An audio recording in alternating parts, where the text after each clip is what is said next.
2.3 NCERT math class 11 question number 3। ठीक है, question number 3 देखो 2.3 एक्सरसाइज का क्या है। क्वेश्चन नंबर 3 क्या है, ये दिया है कि ए फंक्शन या फिर is defined by a function या फिर is defined by F x is equal to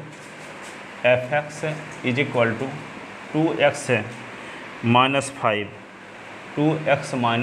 5 write down the value of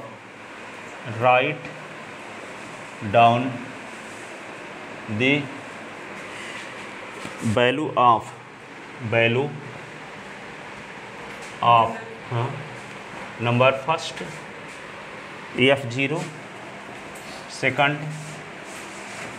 second क्या है F7 और थर्ड क्या है F-3। ये 9th क्लास का क्वेश्चन है, कभी कभी सरल भी दे दिया जाता है ताकि आप लोग थोड़ा खुश हो जाएं। तो F x is equal to क्या है 2s माइनस 3, तो F0 तो 2 इंटू 0 माइनस 3, 0 माइनस 3 तो माइनस 3। एफ है यहाँ क्या रख दो 7, तो 2 इंटू 7 माइनस 3, तो 7 14 से 3 निकाला तो 11। एफ है क्या माइनस 3, तो 2 इंटू माइनस 3 और माइनस 3 तो 3 जा 6 माइनस 3 माइनस 9। ये हुआ 3rd number question NCERT math class 11 exercise 2.3। ठीक है, तो ये तीनों को कंप्लीट हुए। आप देखो 4th नंबर क्वेश्चन देख क्या दिया है। 4th नंबर में दिया है the function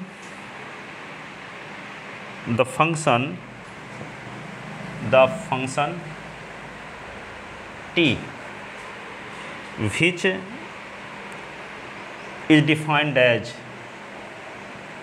is defined as follows। कैसे डिफाइंड है, TC is equal to 9C upon 5 plus 32। ठीक है, सेल्सियस और फ़ारेनहाइट को चेंज करने का एक फार्मूला है ये। Find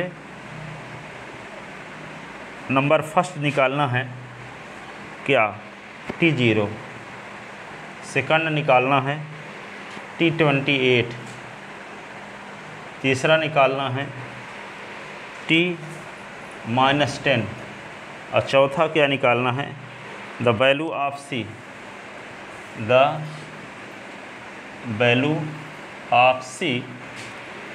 when T80 is equal to minus 212 ऐसे है।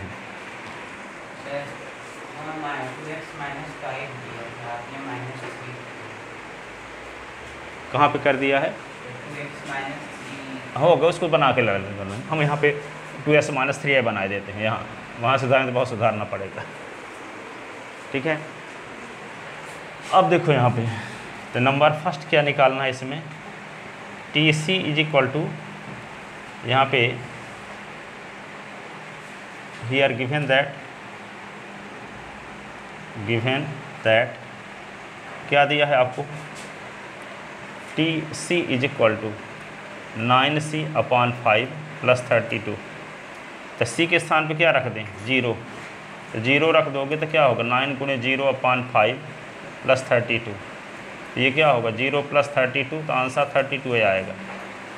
क्या आएगा 32। ये फर्स्ट पार्ट कंप्लीट हुआ।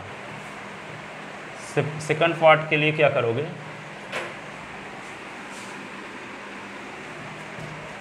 सेकंड पार्ट ये क्या है TC इज इक्वल टू आपको दिया है क्या 9C अपॉन 5 प्लस 32।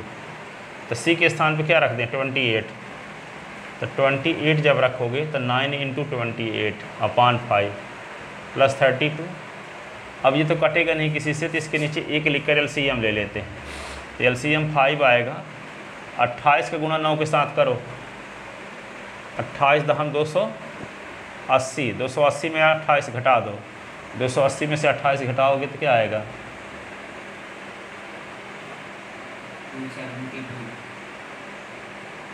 280, 300 नहीं घटाना, 280 में 28 तो 80 तक 20 निकाल दी तो 60 और 62 रहेंगे क्या 52, 252 यही ना।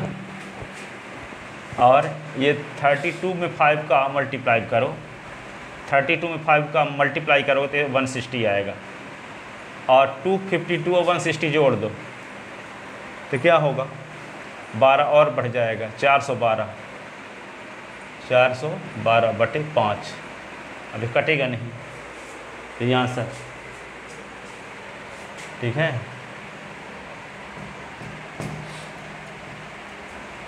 अब यहाँ पे तीसरा क्या दिया है? TC = आपके पास 9C/5 + 32 है, 80 के स्थान पे क्या रखना है? -10। तो T-10 जब रख दोगे तो 9 × -10/5 और +32, 5 2 जा, ये क्या होगा? ऐसी कंडीशन में इसकी वैल्यू क्या आएगी? 9 दूना 18, -18 और +32, 32 से 18 घटा दो, क्या बचेगा? 14 14 ये हुआ। ठीक है, अब 4th नंबर में क्या करना है? T80 = आपको पता है 212, TC का वैल्यू आपको पता है 9C/5 + 32 = 212। ठीक है, अब यहाँ पे क्या करेंगे? 32 को उधर ले जाओ तो 9C/5 = 212 - 32। ठीक है, अब ये क्या करेंगे? इसको C की वैल्यू है निकालना है, इसको सिंप्लीफाई करके तो क्या होगा? 9C/5 = 212 से 32 घटा दो, 180। और यहाँ पे 9C = 5 × 180, तो C = 5 × 180/9, 9 दूना 18, 20 आ गया, 20 पंचे 100। दिस इम्प्लाइज C = 100 आ गया। C बराबर क्या आ गया? 100। C बराबर क्या आ गया? 100। अगला क्वेश्चन है find the range of following function. लिख लिए, देखो जी, फाइंड, पहला लिख लिए हो क्या? इसको मिटा दें। Find the range of, find the range of following function.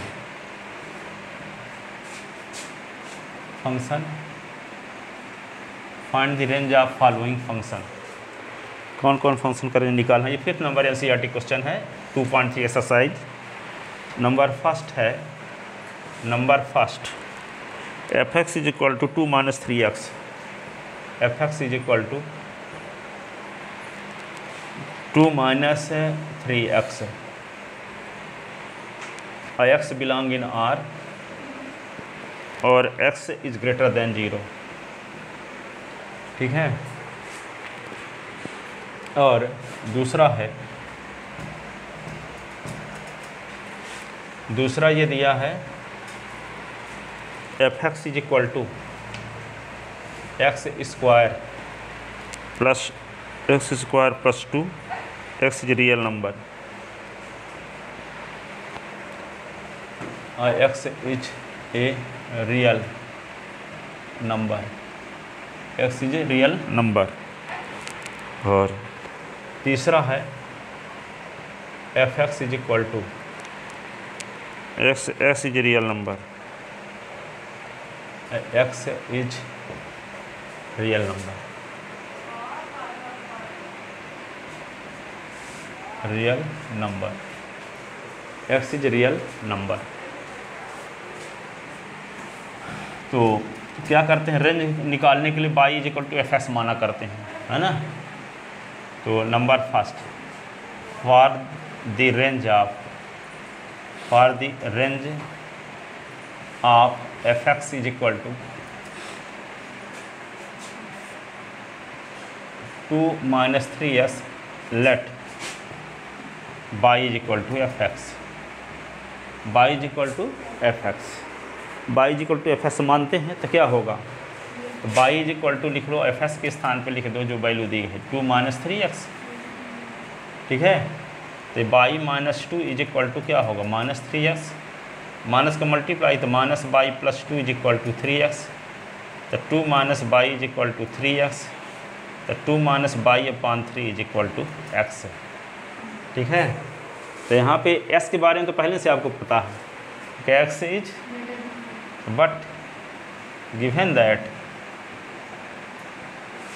x is greater than 0, जब x इज ग्रेटर दैन 0 दिया है तो s की वैल्यू क्या आई है यहाँ 2 - y/3, तो यहाँ s के स्थान पे क्या रख दो, तो 2 - y/3 इज ग्रेटर दैन 0, ठीक है।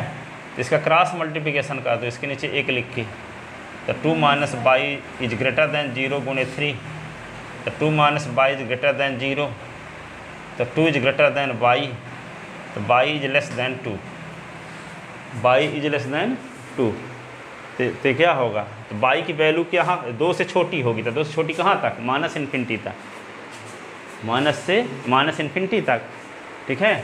तो क्या लिखोगे, रेंज है, hence range of F x है, तो क्या लिखेंगे, r लिख देते हैं यहाँ, f is equal to interval के फॉर्म में लिख दो, ये -∞ और 2 ऐसे, इस हाँ ये इसी को लिख सकते हैं, x such that x belong in R और -∞ is less then s is less than 2 ऐसे। ये क्या है, इंटरवल है। अब इंटरवल का क्या लिख दे, ये set boulder form, x such that, ऐसे x का कलेक्शन जिन एक्सों की वैल्यू -∞ और 2 के बीच हो, वे फंक्शन f का रेंज कहलाएगा। ऐसे एक्सों का कलेक्शन जिन एक्सों की वैल्यू, ठीक है, y लिख लो यहाँ पे तो अच्छा रहेगा, y की वैल्यू कलेक्शन, s की वैल्यू कलेक्शन द डोमेन कहलाता है, y, अब y बिलोंग इन R और यहाँ y लिख दो। ऐसी वैल्यू y का कलेक्शन जो y रियल नंबर हो, साथ ही उस रियल नंबर की वैल्यू -∞ या 2 के बीच हो, फंक्शन f का रेंज कहलाएगा। इसका डोमेन तो पहले से दिया है, 0 से बड़ी संख्या, इसका डोमेन क्वेश्चन में दिया है ना, 0 से बड़ी संख्या कहाँ तक, ∞ तक। इसका मतलब क्या होगा, डोमेन ऑफ एफ तो क्वेश्चन में दिया है 0 और ∞, ये 0 से बड़ी संख्या कहाँ तक, ∞ तक, पर ∞ को छोड़कर, इसलिए ओपन इंटरवल लगाए हैं। डोमेन तो पूछे नहीं है। अब देखो इसका सेकंड पार्ट,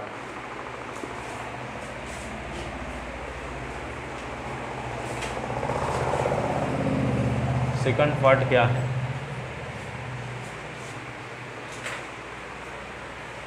इसको भी क्या करेंगे,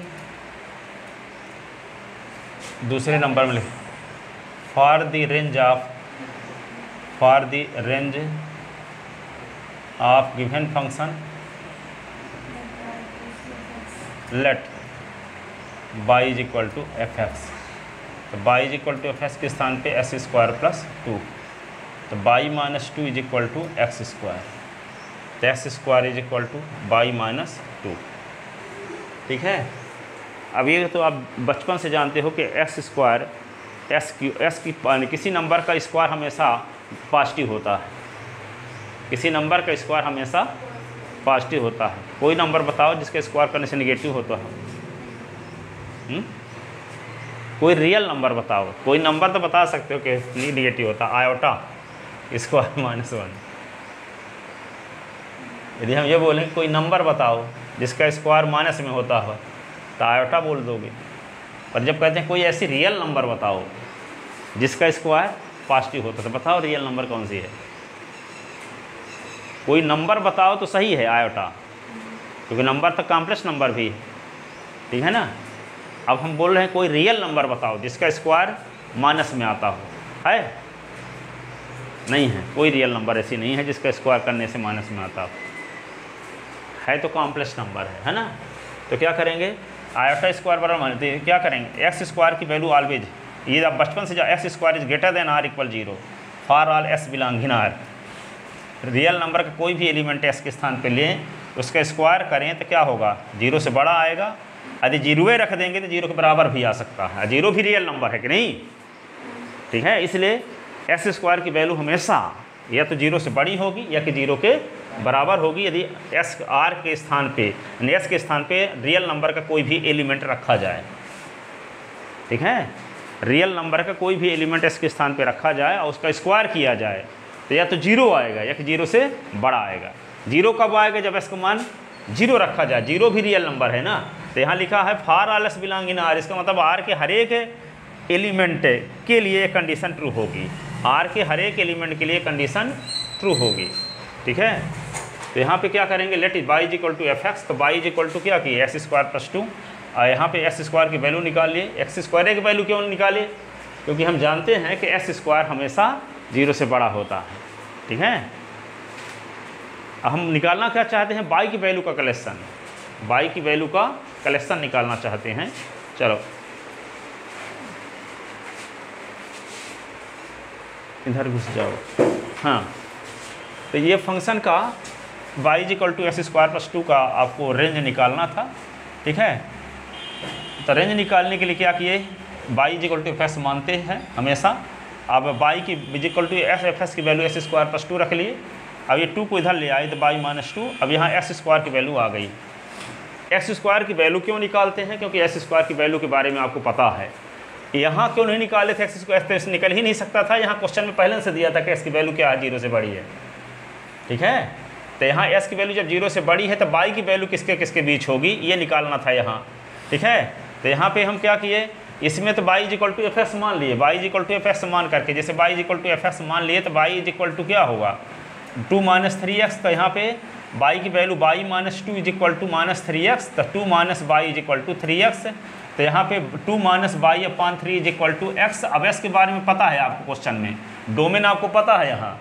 ठीक है, कि 0 से बड़ी संख्या है x, तो 0 से बड़ी संख्या है, इसका मतलब 0 ओपन इंटरवल 0 से इन्फिनिटी, तो इस फंक्शन का डोमेन हो गया। लेकिन रेंज निकालने के लिए जब एस की वैल्यू 0 से बड़ी है तो वाई की वैल्यू किससे बड़ी होगी, तो ये पता करने के लिए 2 माइनस वाई, एस की वैल्यू निकालना चुकी ये अपॉन 3 इज ग्रेटर दैन 0, तो क्या होगा 2 minus Y is greater than 0, तो 2 इज ग्रेटर दैन वाई, तो वाई की वैल्यू 2 से छोटी है। ठीक है, ये वाई इज लेस दैन 2, तो ये होगा इसका इंटरवल रेंज ऑफ एफ है माइनस इन्फिनिटी 2, माइनस इन्फिनिटी 2। ये इसी को हम सेट बुल्डर फॉर्म लिख देते, y such that y belong in R, और minus infinity is less than y is less than 2, अर्थात वे वाई का कलेक्शन जिन वाई की वैल्यू माइनस इन्फिनिटी या 2 के बीच है वे कहलाएगा फंक्शन एफ का रेंज। ठीक है ना, पर इसमें तो कुछ दिए नहीं है, सिर्फ एस बराबर रियल नंबर दिया है, इसका मतलब इस फंक्शन का डोमेन रियल नंबर है। ठीक है, आर, तो domain of F is equal to R होगा, कैपिटल आर, आर यानी रियल नंबर। ठीक है, अब रियल नंबर इसका डोमेन है तो इसका रेंज क्या होगा, तो रेंज के लिए जनरली हम क्या किया करते हैं, y is equal to F x मानते हैं। क्या मानते हैं, y is equal to F x, तो Y is equal to F x की वैल्यू रख दी एस स्क्वायर प्लस 2। अब इसकी मदद से एस स्क्वायर की वैल्यू निकाल लिए, 2 को इधर लाए तो Y minus 2 is equal to S square, तो S square is equal to Y minus 2। अब ये जानते हो कि एस स्क्वायर ऑलवेज 0 से बड़ा होता है अथवा 0 के बराबर हो सकता है जब इसकी वैल्यू 0 रखी जाए। तो रियल नंबर का कोई भी एलिमेंट लो और उसका स्क्वायर करोगे तो हमेशा क्या रहेगा, 0 से बड़ा, 0 से बड़ा या कि 0 के बराबर। क्यों, क्योंकि रियल नंबर 0 भी है, तो जब 0 रख देंगे तो 0 का स्क्वायर 0 के बराबर, इसलिए इक्वल साइन भी लगा है। ठीक है ना, अब देखो जब एस स्क्वायर की वैल्यू क्या है, बड़ी है 0 या 0 से, तो एस स्क्वायर के स्थान पर क्या रख सकते हो आप, इसी दिन के लिए एस स्क्वायर के निकाल करके बैठे हैं यहाँ, तो यहाँ पे एस स्क्वायर के स्थान पे क्या लिखेंगे, Y minus 2 is greater than or equal 0। हाँ, 0 भी ले सकते हैं, तभी ना इक्वल साइन लगा है। रियल नंबर के ऑल एलिमेंट को यहाँ रखा जाएगा तो ये इन इक्वेशन सेटिस्फाई रहेगा, चाहे पॉजिटिव हो चाहे निगेटिव हो चाहे 0 हो। पॉजिटिव निगेटिव लेंगे तो हमेशा पॉजिटिव आएगा स्क्वायर करने पर 0 ले लेंगे तो क्या होगा, एस का स्क्वायर 0 के इक्वल रहेगा, तो इक्वल साइन भी तो लगा है। ठीक है ना, तो यहाँ पे क्या है, तो एक्स स्क्वायर की वैल्यू यहाँ से निकाले हैं तो रख दिए बाई माइनस 2, तो Y is greater than or equal 2। तो इसका मतलब क्या है, बाई की वैल्यू क्या होगी, 2 या 2 से बड़ी होगी। बाई की वैल्यू 2 या 2 से बड़ी होगी। तो इसी को हम क्या लिख सकते हैं, इंटरवल में रेंज ऑफ है एफ है इज इक्वल टू 2 से बड़ी इन्फिनिटी तक, तो ये क्लोज इंटरवल, 2 ये इन्फिनिटी ओपन इंटरवल, ठीक है। या इसी को सेट बुल्डर फॉर्म में लिखना है, तो Y such that by belong in R comma, ठीक है, 2 is less than or equal, Y is less than infinity. ये फंक्शन एफ का रेंज हुआ।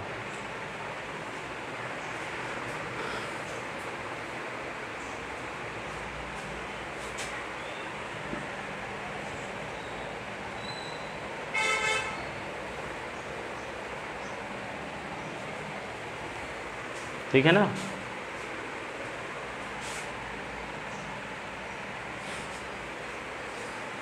अब तीसरा पार्ट देखो,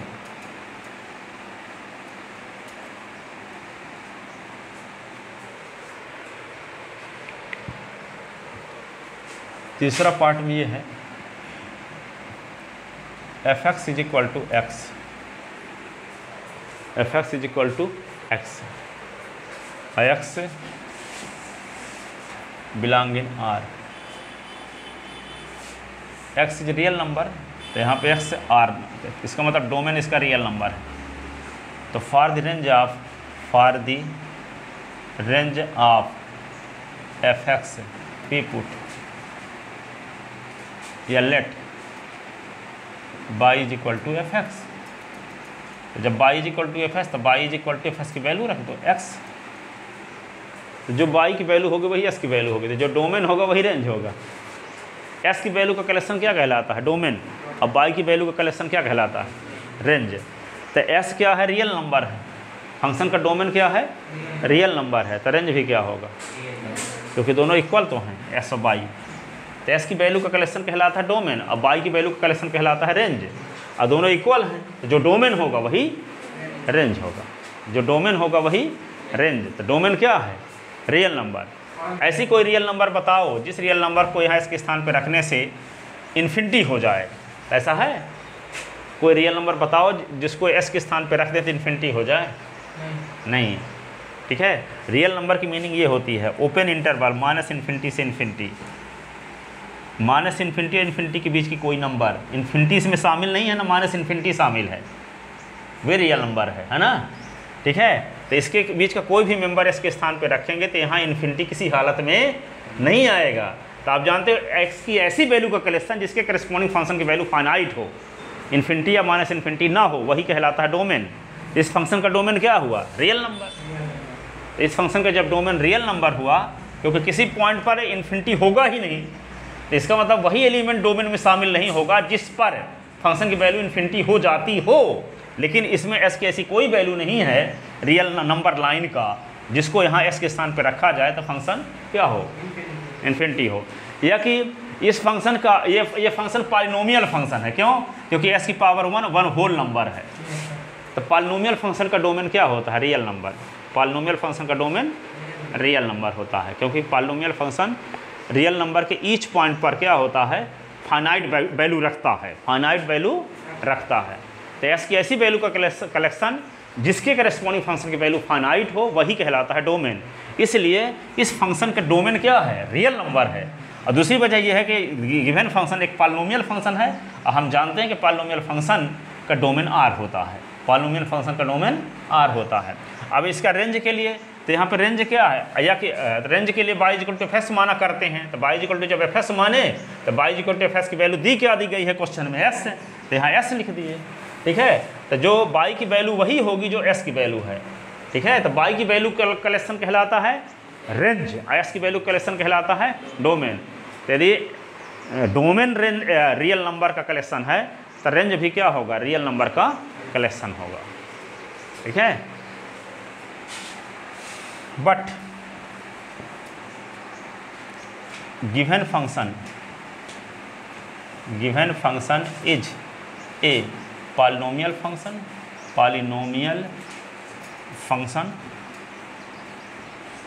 and we know that domain of polynomial function is R.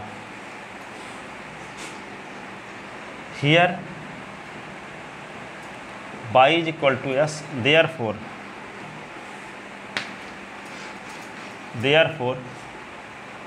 domain of f is equal to range of f. तो domain of f क्या है? R. तो रेंज ऑफ f भी क्या होगा?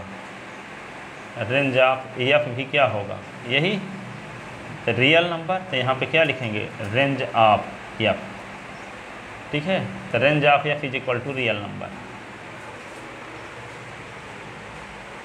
Range of f is equal to real number. ठीक है,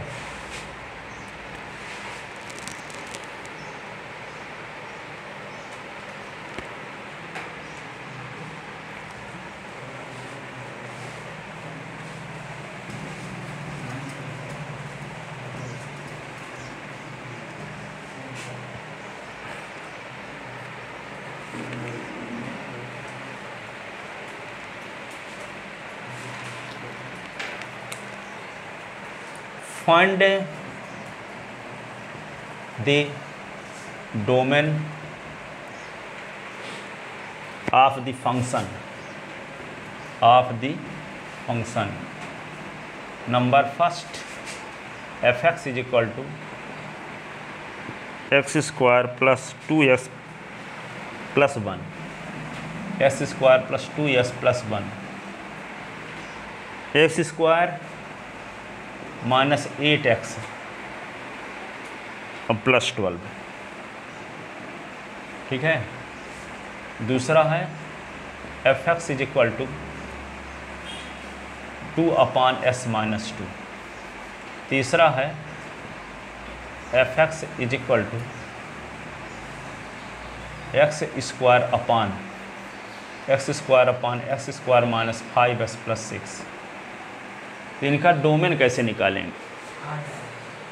ठीक है ना, तो डोमेन वे होता है जिस पर फंक्शन डिफाइंड हो। डिफाइंड की मीनिंग क्या होती है? जिस पर फंक्शन की वैल्यू फाइनाइट हो। ठीक है, तो जिस पर फंक्शन की वैल्यू फाइनाइट होगी उन्हीं वैल्यू का कलेक्शन क्या कहलाएगा? डोमेन। तो ऐसी कुछ वैल्यू होंगी जिस पर फंक्शन की वैल्यू फाइनाइट ना हो तो उसको निकाल दो। तो तार में से उन एलिमेंट को निकाल देने से जो एलिमेंट बचेगा वे क्या कहलाएगा? फंक्शन का डोमेन। ठीक है, रियल नंबर के सेट में से उन एलिमेंट को सब्ट्रैक्ट कर दो, घटा दो, जिसके करस्पॉन्डिंग फंक्शन की वैल्यू इन्फिनिटी आती हो। तो जिस पर फंक्शन डिफाइंड ना हो वे डोमेन का मेंबर नहीं हो सकता। जिस पर फंक्शन डिफाइंड ना हो वे डोमेन का मेंबर नहीं हो सकता। तो फंक्शन किस पर डिफाइंड नहीं होता? जिसके करस्पॉन्डिंग डिनोमिनेटर 0 हो। ठीक है, जब डिनोमिनेटर की वैल्यू 0 होगी तो इन्फिनिटी आ जाएगा। इन्फिनिटी आना क्या कहलाता है? फंक्शन डिफाइंड ना होने का संकेत है। ठीक है ना, इसका मतलब यहाँ पे s की जो वैल्यू यहाँ रखने से इसकी वैल्यू 0 आएगी, उसी पर फंक्शन डिफाइंड नहीं होगा। तो कौन सी वैल्यू होगी? इस पॉलिनोमियल का 0 होगा। जीरोज जो पढ़े थे 10th क्लास में सेकंड चैप्टर में फर्स्ट एक्सरसाइज, किसी पॉलिनोमियल का जीरोज। ठीक है, तो इस पॉलिनोमियल का जीरोज क्या कहलाता है? s की वे वैल्यू जिसके करस्पॉन्डिंग पॉलिनोमियल की वैल्यू 0 हो जाए। ठीक है, तो कैसे पता लगाओगे कि s की कौन सी वैल्यू रखने से ये 0 आएगा? इसको हम 0 के इक्वल करके इसकी वैल्यू निकाल लेंगे। तो इस बात का पता चल जाएगा कि इसकी जो वैल्यू रखने से यहाँ 0 होने वाला है वे पता हो जाएगा। ठीक है, और जब यहाँ पे उस वैल्यू को जिसके करस्पॉन्डिंग इसकी वैल्यू 0 होगी और उस पॉइंट पर फंक्शन डिफाइंड नहीं होगा तो उन एलिमेंट को सब्ट्रैक्ट कर देंगे रियल नंबर में से। ठीक है, उन पॉइंट के कलेक्शन को, तो वही कहलाएगा फंक्शन का डोमेन। ठीक है, तो given number first, given function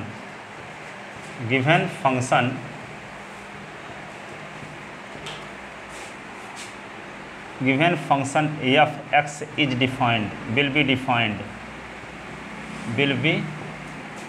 defined if denominator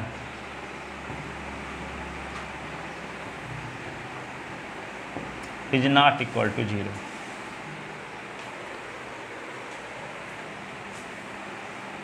तो डिनोमिनेटर के स्थान पे क्या है, x square minus 8x plus 12 is not equal to 0।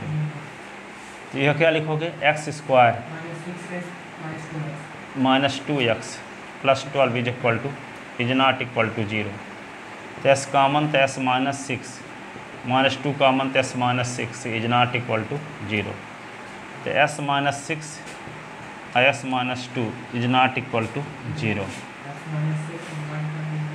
X is not equal to 6, या लिखो x minus 6 is not equal to 0, x minus 2 is not equal to 0। तो x is not equal to 6 और x is not equal to 2। यानी domain में 6 शामिल नहीं है और 2 शामिल नहीं है, ठीक है। तो hence domain of given function, तो क्या लिख देते हैं, डी लिखते हैं ब्रैकेट के अंदर f, domain of f R minus set 2,6 जी। आर में से एक सेट को घटाओगे जिस सेट के एलिमेंट होंगे 2 और 6। पूरे वास्तविक संख्याओं के कलेक्शन में से 2 एलिमेंट को छोड़कर पूरा रियल नंबर क्या कहलाएगा, डोमेन। 2 और 6 को कुछ क्यों छोड़ेंगे कि 2 और 6 रखने से फंक्शन की वैल्यू इन्फिनिटी हो जाएगी, तो फंक्शन की वैल्यू फाइनाइट नहीं आएगी।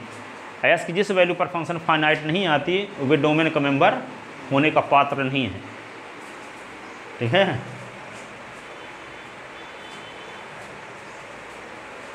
उसकी नागरिकता रद्द है,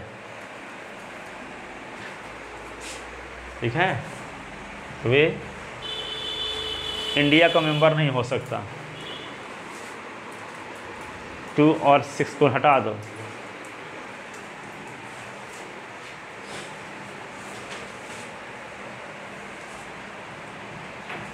तो क्या हो गया, ये लिख लिया ना इसका।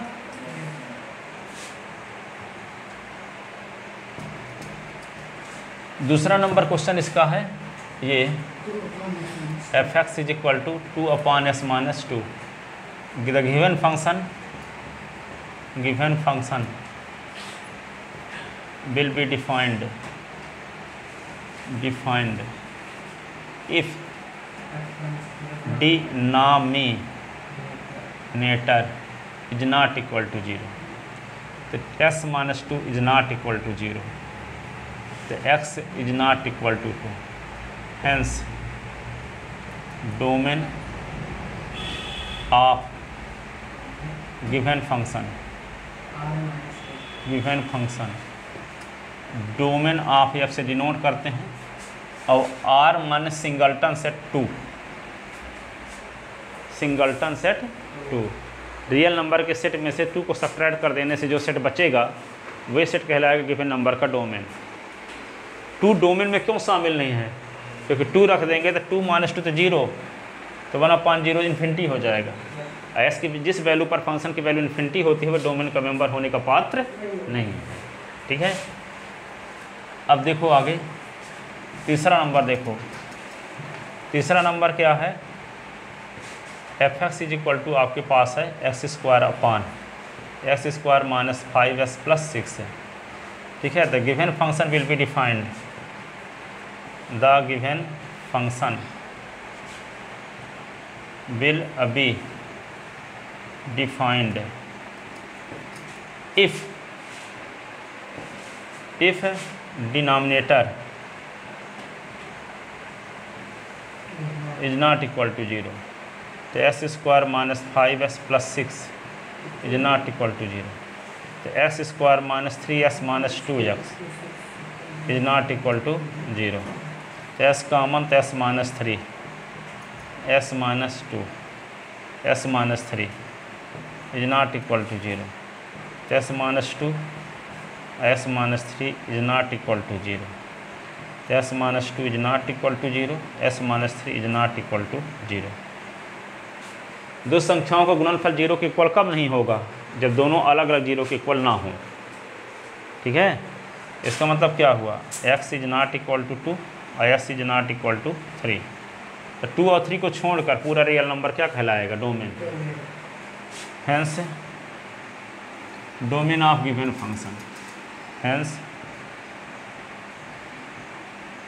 domain of given function। तो क्या लिखेंगे, डी ब्रैकेट के अंदर f is equal to R minus set, एक सेट है जिसके एलिमेंट 2 और 3 है, इसको सब्ट्रैक्ट कर दो तो फंक्शन का क्या हो जाएगा, ये डोमेन। लिखे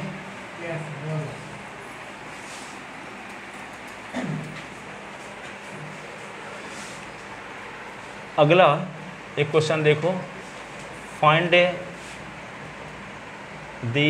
range of function f x is equal to sine 2x plus 7। तो F x is equal to 3 cos 3x plus 9 ऐसे। F x is equal to ये क्या है 18 minus 6 sine x. F x is equal to 14 minus 3 cos x। ठीक है, F x is equal to सिर्फ sine x और f x is equal to सिर्फ cos x। इनका क्या निकालना है, रेंज। इनका क्या निकालना है, रेंज। इनका रेंज निकालने के लिए क्या करोगे, रेंज निकालने के लिए आपको ये पता है साइन थीटा की वैल्यू -1 और 1 के बीच होती है। ये क्या होगा, ए नंबर, ये बी नंबर, ये सी नंबर, डी नंबर, ई नंबर, ये एफ नंबर। ठीक है, 5 मिनट में सभी क्वेश्चन को देखो। तो यहाँ पे रेंज आप ए नंबर देखते हैं। हाँ, एक्स्ट्रा क्वेश्चन है, हमेशा आते हैं ये। ठीक है, वी नो दैट आप ये बचपन से जानते हो कि साइन 2s की वैल्यू जो -1 और 1 के बीच होती है, -1 is less than or equal और ये +1। कल आप लोग नहीं आए थे इसलिए बता रहे हैं, साइन s की वैल्यू 2 क्यों नहीं हो सकती, साइन 2s की वैल्यू 2 क्यों नहीं हो सकती। यदि साइन 2s की वैल्यू 2 होगी इसको लिख दोगे 2/1। और साइन थीटा क्या फार्मूला होता है, परपेंडिकुलर अपॉन हाइपोटेनस 2/1 है। तो परपेंडिकुलर क्या हुआ 2 और हाइपोटेनस 1, ऐसा पॉसिबल है।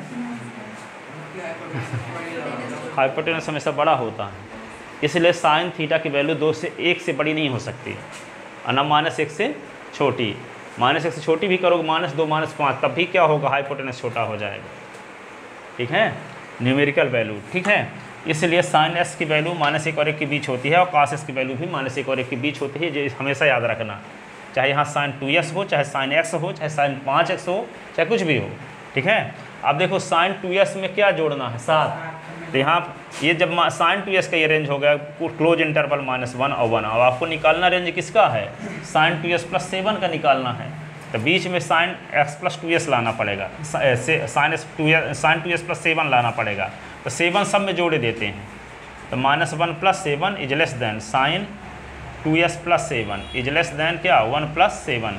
तो ये 6 is less than sine 2x plus 7 is less than, ये हो गया 8।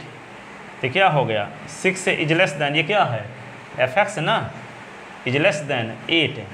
और let by is equal to F x मानते हैं रेंज के लिए ना, y is equal to F x मानते हैं। तो 6 is less than y is less than, ये क्या आ गया 8। तो बाई की वैल्यू किसके किसके बीच होगी, बाई की वैल्यू का कलेक्शन ही ना कहलाता है रेंज। तो range of F is equal to क्या होगा, क्लोज इंटरवल 6,8। ठीक है, बाई सच दैट, ऐसे y collection y belong in real number और 6 is less than y is less than or equal 8। ये होगा, चाहे इतने लिख दो चलेगा, इसी को और थोड़ा लिख दिए आगे सेट बुल्टर फॉर्म में।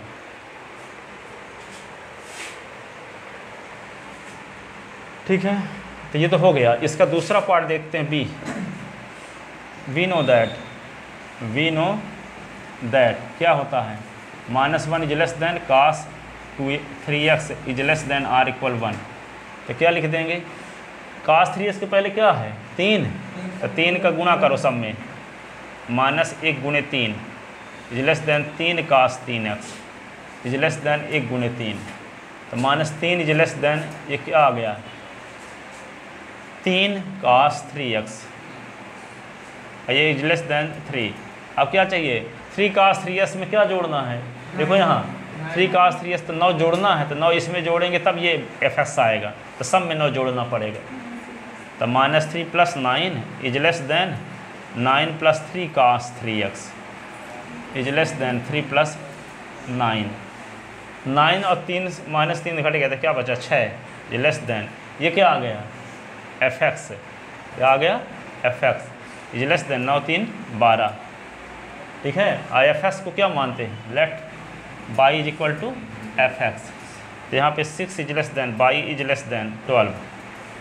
ठीक है, तो रेंज ऑफ f क्या आया, range of f is equal to close interval 6 12। इसको क्या लिखेंगे सेट बोल्डर फॉर्म में, तो y such that y belong in r comma 6 is less than y is less than r equal 12, ऐसे।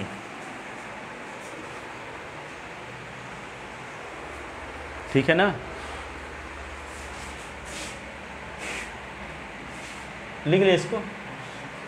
अब इसका सी नंबर पार्ट देखते हैं, fx इज इक्वल टू क्या है 18 - 6 sin x, तो वी नो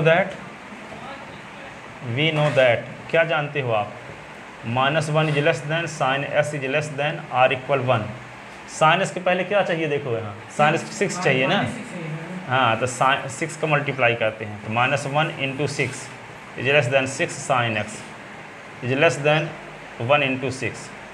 अब देखो -6 is less then 6 sin x is less then 6 है। अब क्या चाहिए, यहाँ पे sin x के पहले -6 है ना, तो यहाँ माइनस का गुणा सब में करो तो क्या आएगा, -6 × -1 इज ग्रेटर देन, चिन्ह बदल जाएगा, -6 sin x is greater then r equal -6, minus का गुणा सब में कर दिए। ठीक है, तो ये प्लस बन जाएगा, तो 6 is greater then -6 sin x is greater then -6। अब क्या करें, 18 सब में जोड़ दो, 6 sin x तो आ गया, अब 18 की कमी है, 18 सब में जोड़ दो, 6 + 18 हो गया, is greater then 18 - 6 sin x greater than 18 - 6, 18 और 6 24 is greater then r equal 18 - 6 sin x is greater then 18 से 6 निकला तो 12।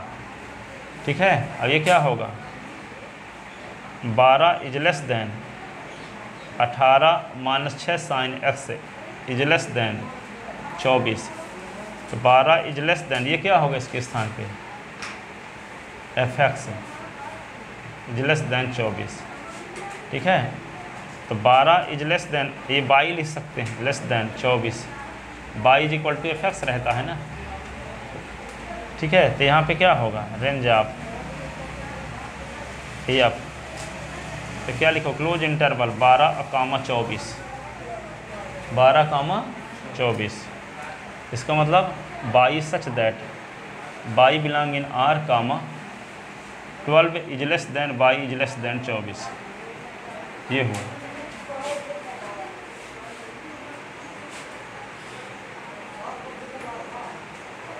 ठीक है,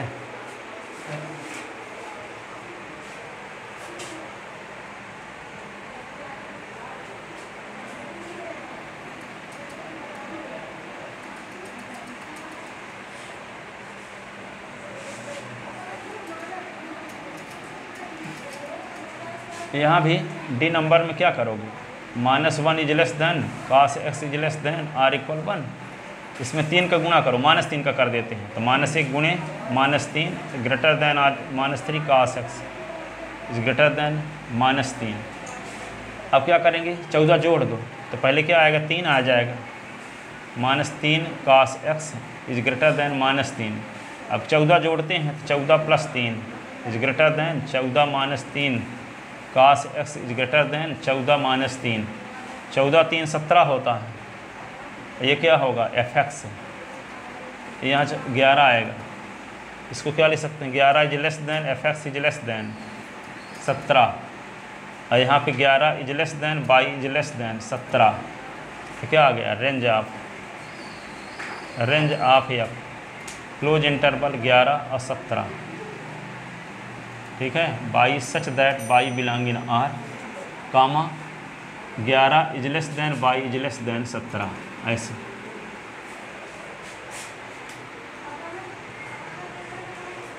ठीक है,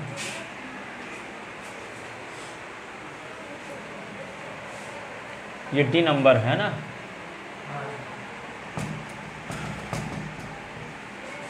ई नंबर यहाँ एफ एक्स बराबर क्या है साइन एक्स, तो लिखोगे we know that -1 is less than sine x is less than or equal 1, तो -1 is less than f x is less than or equal 1, तो -1 is less than y is less than or equal 1, तो range of f क्या हुआ close interval -1 1, close interval -1 1। F number क्या है F x is equal to क्या लिखोगे cos x, ठीक है, तो we know that -1 is less than cos x is less than or equal 1, तो यहाँ क्या लिखेंगे -1 is less than f x is less than or equal 1, तो -1 is less than y is less than or equal 1, तो range of F is equal to close interval -1 और 1। ये objective में कई साल पूछे गए हैं, साइनस कासस का रेंज, ठीक है ना, साइनस का रेंज भी क्या होता है क्लोज इंटरवल -1 1 होता है, कासस का भी होता है।